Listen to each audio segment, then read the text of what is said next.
Congratulations on your recent foot surgery. This video offers important post-operative instructions that you should follow to ensure a smooth recovery and positive results.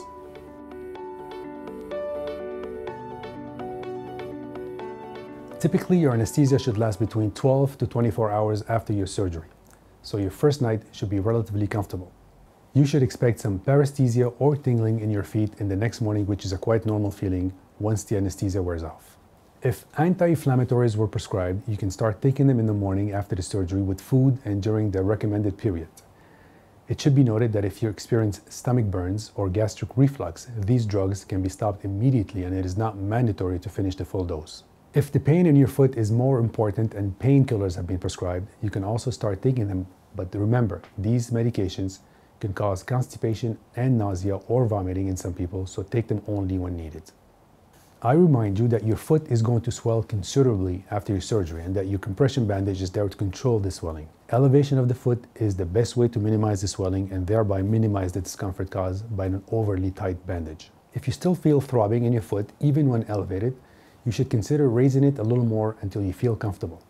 Your foot will tell you when the height is adequate, and it is very normal to feel slight pain around the operated area in the first days following your operation.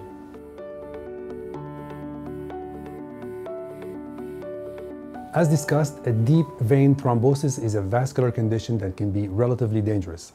This risk of phlebitis can be minimized by contracting the calf and by rotating your ankle when elevated. Walking is also very important. Take a few steps around the house a few times per hour while respecting the approach we practiced together before leaving the clinic.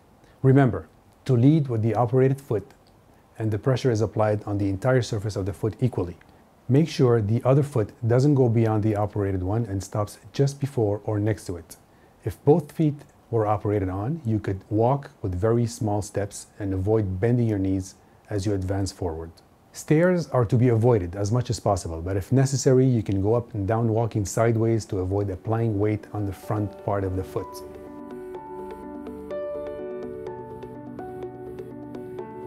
You should keep your dressing clean and dry until the next appointment. Your dressing is there to minimize the risk of infections and also serves to maintain the proper alignment of your foot and toes for optimal healing. If you wet the bandage by mistake, or should it become loose, you have to get in touch with the clinic immediately so we can change it quickly. You can shower using a handheld shower head while sitting on a bench, making sure to keep your feet dry outside the stall.